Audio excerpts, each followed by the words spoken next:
E o Banco do Brasil despencou 12,7%. E se você está preocupado com isso, tem Banco do Brasil na carteira, você está investindo errado. A gente também teve a redução da nota de rating da Moody's, que é uma daquelas agências de crédito que dá notas para os créditos de bancos, empresas e assim por diante. Vamos olhar sobre tudo isso, fazer alguns comentários importantes e no final tem aqui um comentário aqui, uma dica de leitura que vai trazer uma reflexão muito importante para esse vídeo, que eu sei que vai ter um monte de hater pelas minhas opiniões sobre o Banco do Brasil. Vamos embora então. Então, basicamente, quando você abre o gráfico do Banco do Brasil, aqui que você percebe de forma muito rápida e direta, que basicamente ele despencou, cara, do nada. Totalmente. Não, do nada não, né? Tem uma explicação. Mas ele tá caindo aqui, seus 12, quase 13%, 13, cuidado com esse número, de queda num único dia. Qual que é o meu ponto aqui? Eu sei que esse vídeo deve ter atraído um monte de gente que não é do canal, tá tudo certo, né? Deixa o seu like, se inscreva no canal. Mas aqui o meu ponto principal é justamente essa comparação aqui, ó. Banco do Brasil aqui no Panorama Resulta Capital, você pode acessar de forma gratuita, link tá na descrição. E aqui, ó, você coloca o IBOV, beleza? Também você vai colocar aqui, ó, o FIND11. O que é o FIND11? Ele é um ETF aqui que pega justamente o índice das financeiras do Brasil. O que a gente percebe aqui ao longo do tempo? Pô, Anthony, você vai tirando o zoom, o Banco do Brasil, cada vez mais ele se valoriza. Cada vez mais ele se valoriza. Ele é a melhor ação da Bolsa de Valores. Isso é o que muitas pessoas dizem. Na minha opinião, não importa. Não importa se ele é melhor, se ele é pior, se ele é uma intermediária. Importa o seguinte: você está concentrando risco e você está exposto a esses momentos e esses movimentos como os de agora.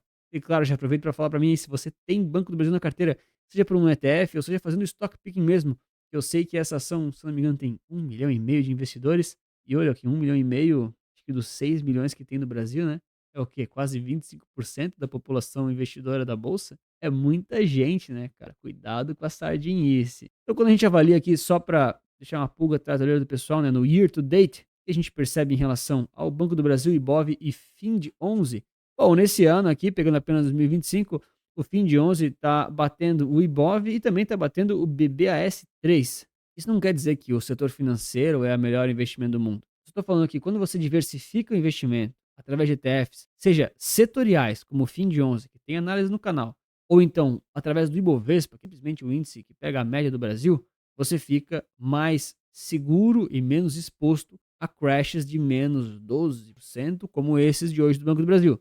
E claro que você vai querer comentar e citar que os grandes gênios, os grandes investidores que ficaram bilionários na bolsa de valores não compravam ETFs, porque você escutou isso de algum lugar, de algum livro, e você repete as coisas que nem um papagaio. Hoje é sexta-noite, eu tô tomando água com gelo. Você que duvida, ó, 22 horas. Mas o meu ponto aqui é que se você realmente quer ser um gênio e um bilionário do mercado financeiro, dos investimentos, você vai ter que tradar. Inclusive, ó, a dica do final do vídeo é sobre isso, tá bom? Se você quer investimentos de longo prazo, você tem que se perguntar o seguinte: você é tão especial assim que através do stock picking, das opções, do trade, você realmente vai se diferenciar e se destacar? Se a resposta for sim, não tem problema, você é exceção, você realmente é muito inteligente. Mas se a resposta for não, do tipo, poxa, Anthony, eu provavelmente sou uma pessoa inteligente, acima da média no meu emprego, eu tenho boa noção de risco, um bom patrimônio, me esforço muito no meu trabalho, mas eu não sou um grande gênio dos investimentos, tipo Warren Buffett, Barsi, essa trupe aí. Então, talvez você deveria focar muito em investir em ETFs para ter retornos da média, que são muito bons, por sinal, não vão deixar ninguém trilionário, talvez no Zimbábue lá, que a inflação é muito alta, né?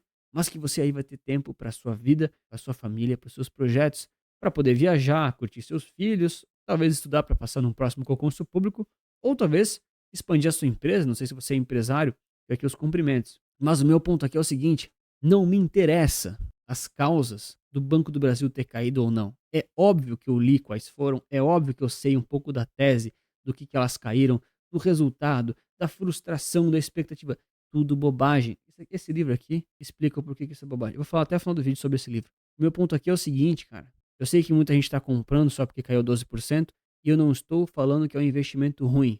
Provavelmente é um dos investimentos que melhor vai performar nos próximos anos da Bolsa Brasileira.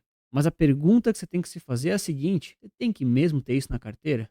E mais, quantos por cento? E mais, quantos por cento do seu tempo para acompanhar a empresa, para compensar o risco-retorno, para compensar a sua tese de valuation, macroeconomia, risco-retorno e alocação de carteira, compensa os retornos que isso vai te dar. Se você investisse essas 1.000, 2.000, 10.000 horas que você vai gastar ao longo dos próximos anos para aprender uma nova profissão, para expandir a sua empresa, para gastar com a sua família, tem esposa, esposo, filhos, para passar num próximo concurso público, ou para buscar mais paz, enfim, curtir sua vida, né? Cada um faz o que quer. Será que não valeria mais a pena? Aí só você pode responder, e se você quiser responder aqui embaixo, eu vou ter o prazer de responder todos os comentários. Inclusive, eu sei que vai ter bastante hate, que o pessoal é apaixonado pelo Banco do Brasil, mas para mim é uma daquelas cegueiras que o brasileiro segue, não porque é um investimento ruim, mas porque o brasileiro adora ser papagaio de ideias e de frases. Ele repete as coisas sem entender profundamente. E Banco do Brasil é mais uma das provas, assim como dividendos isentos de imposto de renda em setores perenes e ações pagadoras e não sei o quê. Os brasileiros adoram repetir essas coisas sem necessariamente entender a profundidade dessas coisas. Agora, um dos assuntos que de fato impacta a sua vida, que não é o Banco do Brasil, que vai sofrer com o presidente entrando ou saindo, é isso aqui, ó. A Moody's rebaixou o grau de investimento do governo americano, no caso aqui o crédito em relação aos Estados Unidos. Cara, isso aqui me deixou muito, mas muito mais pensativo do que o negócio do Banco do Brasil. O Banco do Brasil é passageiro, entendeu? Ah, Anthony, mas tem 100 anos. Quanto tempo você acha que vai durar o império e o país chamado Estados Unidos? Mais ou menos do que o Banco do Brasil. Você falou menos, então você está certo em investir Banco do Brasil. Vamos para a tradução aqui de forma bem rápida e objetiva, com alguns comentários interessantes, tá? Então, a Moody's rebaixou o emissor de longo prazo e sênior aqui, os ratings basicamente dos Estados Unidos de AAA para AA1. O que é isso aqui? AAA é a classificação máxima que a Moody's coloca para o rating de créditos que eles classificam. E AA1 é um nível abaixo.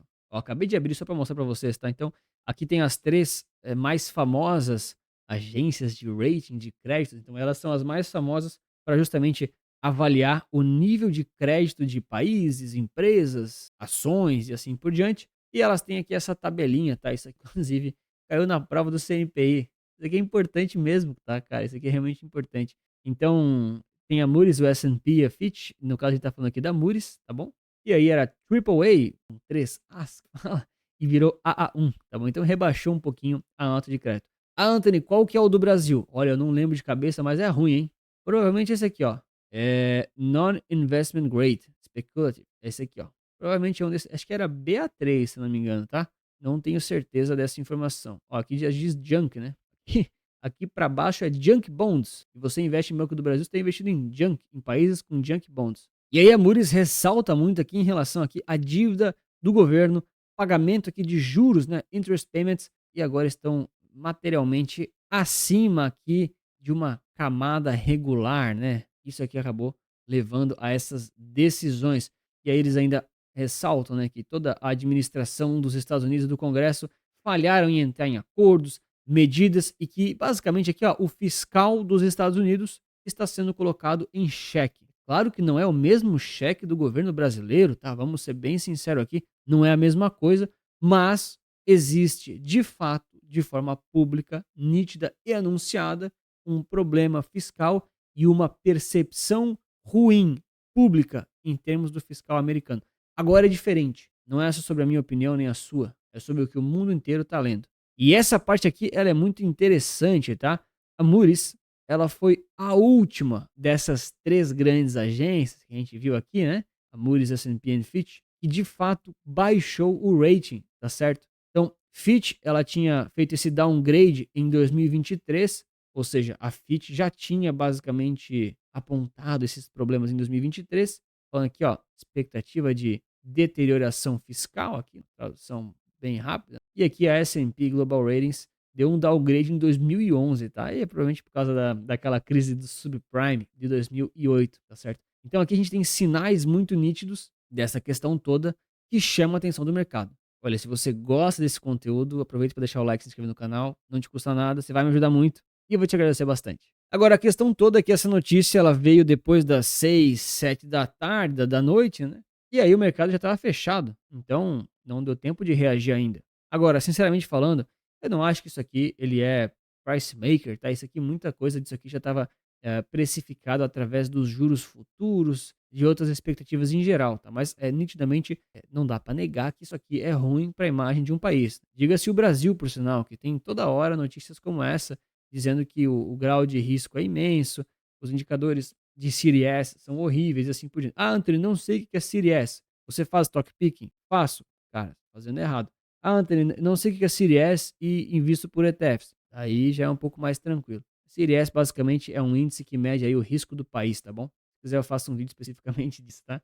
Agora, eu não acredito que isso aqui vai mover o mercado para baixo especificamente só por causa disso, tá bom? Claro que pode ser que aconteça, mas efetivamente acho que muito disso já estava precificado. O mercado está muito mais olhando para tarifas, outras crises aí de fato de crédito, taxa de juros, mas não efetivamente para essas notícias, tá? E aí eu quero fazer alguns comentários muito interessantes sobre os mercados dessa semana, comportamentos e níveis interessantes que nos apontam aqui, ó, momentos de muita atenção. É água com gelo, tá? Esses dias acho que foi o Carlos que perguntou: "Pô, você toma leite?" Não, pessoal, eu tomo ou água, ou café preto, ou água com gelo, nos vídeos. Então olha aqui o S&P, o que que acontece? Ele tá aqui basicamente a 2,9, cara, a 3% aqui do topo histórico, tá bom? Muito interessante porque essa semana, a gente tem aqui num gráfico semanal, olha só, quando eu coloco o gráfico aqui, vou mostrar para vocês, né? Às vezes o pessoal não sabe fazer esses estudos, de onde é que eu tô olhando, tá? Então, quando eu coloco o mouse aqui em cima, vocês notam aqui em cima, nessa posição aqui, olha lá, justamente tem aqui um percentual. Então, essa semana o S&P subiu 5,29%. Esse aqui eu não vi acontecendo. A minha expectativa era negativa. Inclusive, agora eu começo a olhar, será que o S&P não vai pegar uma pegadinha em todo mundo? Vim aqui, ó, romper o topo histórico, deixar todo mundo na mão. Muito estranho, muito estranho. Mas eu reforço, tá? Momentos de topo histórico são momentos de muita euforia, a gente tem que tomar muito cuidado. Quando a gente olha aqui o índice de medo e ganância da CNN, que eu mostro bastante aqui nos vídeos, a gente já tem níveis, olha só, acima de 70. Então, cara, era mês passado, em abril, naquele fundo do poço aqui no dia 7, 8 de abril, a gente estava com o índice de medo e ganância em 3. Agora já está 70, ou seja, o mercado mudou de humor muito rápido, o mercado está muito emocionado, o mercado está aqui, ó, com as expectativas muito manipuláveis. Tem que tomar muito, muito cuidado, tá? Para mim, região de topo histórico, eu até entendo se você quiser manter uma alocação, não vejo problemas, né? Muitas vezes você investe parecido comigo, por exemplo, nas carteiras recomendadas, como é que eu faço? Eu geralmente tenho uma alocação core satélite, então eu sempre mantenho uma alocação no mínimo mínima ao longo de muito tempo e de forma satélite eu compro um pouco mais ou eu vendo um pouquinho para estar exposto aí aos ciclos, mas eu nunca encerro completamente. Assim, geralmente quem investe por ETFs acaba fazendo, tá? Porque daí você tem sempre uma alocação core que você vai seguir, vai ficar exposto no médio e longo prazo, não tem foco aí em curto prazo, mas você também tem os satélites que entram aí alguns ETFs ou até mesmo stock pickings de forma momentânea, às vezes pode até beirar meio especulativa, mas também você pode só estar um pouco mais exposto aos ETFs que você já compraria, tá bom? E aqui vai o alerta, tá? Tanto para o S&P, que tá até um pouco mais tranquilo, quanto ao próprio Ibovespa, né, que segue aqui muito torado aqui na máxima histórica, né, chegou a romper aqui essa semana, tá lá colado aqui nos quase 140 mil pontos, excelente para quem tem posições em renda variável, mas não seja torcedor, né, não seja otimista demais. Eu gosto muito de olhar sempre na questão do risco-retorno. Para mim, topo histórico é um momento de atenção, de cuidado e de ajuste de riscos. Então, naturalmente, você pode ter aí as suas decisões, mas é um momento para a gente ficar muito atento, né? Quantas vezes o Ibovespa não rompeu o topo histórico e aí depois desabou, né? Ou teve correções grandes. Olha só, aqui, ok, ele rompeu, mas depois voltou bastante. Mesma coisa nesse outro ponto aqui de agosto do ano passado. Tem vídeo meu de óculos de sol aqui no YouTube falando que rompeu o topo histórico, mas eu estava pessimista. Caiu também. E agora, olha, enfim, né? Se subir aí 50 por ciência, de algum jeito ou de outro, as carteiras vão se beneficiar disso, mas tem que tomar bastante cuidado, porque um drawdown aqui, muitas vezes, olha só, de 12, 15% já machuca bastante a carteira do pessoal. De certa forma, também vai até para o IFIX, tá? Não sei se você tem muitos fundos imobiliários na carteira, mas o IFIX em topo histórico, a regra é a mesma. De forma geral, a regra é a mesma. E claro, se você quiser conhecer um pouco mais das carteiras recomendadas Resulta Capital, tem um link aqui na descrição com todos os detalhes. As carteiras são muito baseadas em ETFs, gestão passiva, tanto para crescimento de patrimônio quanto para renda passiva. E claro, tudo isso livre de conflitos de interesse. Eu não trabalho para nenhum banco, nenhuma corretora. Tudo que estão lá realmente é aquilo que eu acredito e que eu não ganho nenhuma comissão extra por recomendar os ativos. Último comentário aqui sobre o dólar, tá? Estamos muito, muito próximo aqui das mínimas do ano, então é um momento aqui que a gente começa a ter aqueles cenários, né? Poxa, a bolsa na máxima. Interessante. O dólar nas mínimas do ano. Bom, interessante também. Ah, Antônio, a taxa de juros como é que tá? Bom, a gente tem a Selic na máxima de 19 anos e a gente tem ali algumas taxas de pré-fixados e IPCA+, que já tiveram alguma correção. Mas pode ser que subam também. Nunca a gente não consegue saber tudo, né? Então, para mim aqui chama muito um momento de atenção e de cuidado, tá? Ah, Anthony, mas eu tenho BBAS3 porque eu cliquei no seu vídeo porque você ia falar disso. Cara, esse BBAS3, vocês não acham que isso aqui parece a Vale no dia do Brumadinho? Quem aí já estava no mercado no dia do Brumadinho? Na moral, comenta aí pra mim. Eu lembro daquele dia, eu já estava no mercado e eu operava ativamente todos os dias. Naquele dia, eu lembro que era aniversário de São Paulo, né? Daí foi só no dia seguinte que a bolsa abriu, as ADR já estavam derretendo, tava uma loucura. Enfim, abriu que nem assim, né? Parecia que tinha um gap gigantesco. E depois a ação se recuperou, tá? Por isso que eu reforço, muito provavelmente o Banco do Brasil vai se recuperar. Cara, essa ação aqui quebrar, ela não quebra, tá? Mas a pergunta muitas vezes que se fazer não é se é essa ação que você tem que comprar, é muitas vezes qual é o risco que você está exposto, a volatilidade, o seu tempo de atenção. Para muitas pessoas eu entendo que faz sentido, tá? Eu sei que muita gente é apaixonada pelo Banco do Brasil, mas cuidado, cara, cuidado, não tenham paixão pelos ativos. Isso aqui é só um mercado, é só um investimento. Ele literalmente tem que te servir, ele literalmente tem que te dar dinheiro. Quando você tem muita paixão por um ativo, você começa a ter torcida por ele. E especificamente falando, eu tenho uma história muito ruim com o Banco do Brasil, muito ruim mesmo. Mas quem sabe um dia eu conto isso aqui no canal, mais pra frente. Eu ainda não tô. E o que eu quero muito falar pra vocês aqui, na parte final do vídeo, é sobre esse livro aqui. Então esse livro aqui, ele é Trading, Atitude Mental do Trader de Sucesso. Você vai falar, pô, Anthony, mas esse livro, ele é, olha só, eu marco tudo aqui, né?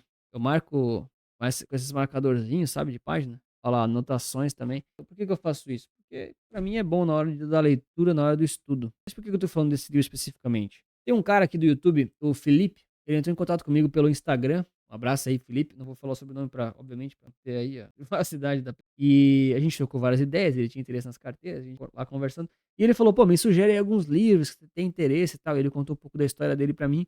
E aí ele falou: pô, me sugere alguns livros de ETF, alocação passiva. Já li do John Bogle, já li não sei de quem. Eu queria mais um livro para gestão de carteira. Agora eu tô nessa fase. Tarana, tarana. E deu para ver que ele já sabia bastante de mercado. E agora eu vou falar um negócio que posso estar muito errado, mas eu vou supor sobre você, aí do outro lado, tá? Se você ficou até aqui, até o final do vídeo, primeiro, muito obrigado pela sua audiência, fico muito agradecido por isso. Eu espero de alguma forma estar contribuindo aí com a sua vida de investidor, mas você provavelmente é uma pessoa que entende muito mais de mercado do que a média, é uma pessoa com uma inteligência de mercado financeiro maior do que a média. Talvez você não curta trabalhar com isso, mas você certamente sabe mais de mercado do que os outros. Só que muitas vezes, o que as pessoas que estão nesse nível, e eu já estive aí, elas buscam incessantemente, cada vez mais, é mais técnica, mais conhecimentos, mais noções avançadas das coisas, mais métodos, mais regras, e não é isso que você precisa. Dependendo do nível que você já está, se você já tem muitos conhecimentos, você precisa mais ou menos do que esse livro passa. Você vai falar assim, pô, André, mas esse livro aí é de trade, cara, é de trader. E você nas carteiras recomendadas é médio e longo prazo, não é verdade? É verdade, perfeito. As carteiras recomendadas, o meu trabalho aqui do YouTube é médio e longo prazo, é position, que a gente fala, é investimento mesmo. Só que não tem nenhum livro, né, nenhuma classe de livros de conhecimento para você parar para ler que vai te dar noção dos seus vieses reais e emocionais do que os livros de trade. Cara, na boa, façam esse exercício. Desapeguem um pouco do preconceito do trade, que eu sei que muita gente tem, né? O brasileiro, de novo, ele adora repetir as ideias, as papagaiadas que falam para ele, mas no final das contas, o investimento em um ETF por 20 anos é um trade, tá? Enfim, essa é a realidade, queira você ou não queira. Agora, os livros de trade, eles têm os conhecimentos emocionais de viés mais poderosos e mais claros que você. E muitas vezes você não precisa de mais técnica. Você precisa de quê? Ter noção justamente disso aqui, ó. É o que está escrito aqui, ó. Confiança, hesitar, perder, ó lá, ganhar, medo, convicções. E aí, muitas vezes, você está torcendo para o mercado, ó, o mercado aqui, ó, ir para o lado que você quer, sem as razões efetivamente, sem necessariamente ter um bom plano, um bom método. Você muitas vezes está sendo guiado pelos seus vieses, você tem paixões por um ativo e você quer que ele faça alguma coisa. E de algum jeito ou de outro, o mercado vai te pegar. O mercado pega todo mundo, cara. Então, buscar um certo conhecimento em relação ao emocional do investidor, aos conhecimentos de investimentos, principalmente ao viés e à cegueira que a gente tem como ser humano, tá? Eu também tenho, por mais que eu tenha bastante experiência, eu também tenho. Por isso que eu faço questão disso aqui, ó, do meu lado. E o Mark Douglas, que é o cara que fez esse livro aqui, ele tem vários livros, ele tem uma coleção. É muito bom, leiam todos. Vale muito a pena. Você começa a entender os seus vieses emocionais, tá? De novo, não é para você fazer trade. Se você quiser, eu não tenho nada contra, mas não é para isso, tá? É mais para você conhecer os vieses, as cegueiras e muitas vezes as expectativas que você está criando no mercado e ele não precisa corresponder. E quem sabe, com toda essa clareza, com todo esse conhecimento, ao longo do tempo, a gente vai aos poucos desconstruindo algumas ideias de que a gente precisa adivinhar o futuro, de que a gente consegue prever o futuro, ou de que a gente pode torcer pelas coisas. A gente não tem controle sobre o mercado, a gente só tem controle sobre nós mesmos, a nossa carteira, o nosso risco e a decisão do quanto tempo você deseja dedicar aos investimentos e ao seu patrimônio. Tem pessoas que gostam de dedicar mais tempo e elas gastam mais tempo estudando o Banco do Brasil, fazendo stock picking e assim por diante. Se você gosta e funciona, tá ótimo, cara, tá tudo bem. Mas a grande maioria, além de não gostar, se fizer isso, vai ter resultados piores do que os índices. Essa, infelizmente, ou felizmente, né, é a grande verdade, né? Hoje em dia, pelo menos, a gente tem muitas e muitas soluções interessantes aqui para a gente, de alguma forma, investir e acabar se beneficiando de tudo isso. E se você quiser saber um pouco mais sobre ETFs de renda fixa, que são soluções muito interessantes e de forma um pouco mais seguras, tá aqui um ranking bem recente sobre o ano de 2025 até agora com os principais ETFs de renda fixa do Brasil. Grande abraço, muito obrigado pela sua inscrição e seu like. Lembre-se que investir certo resulta capital.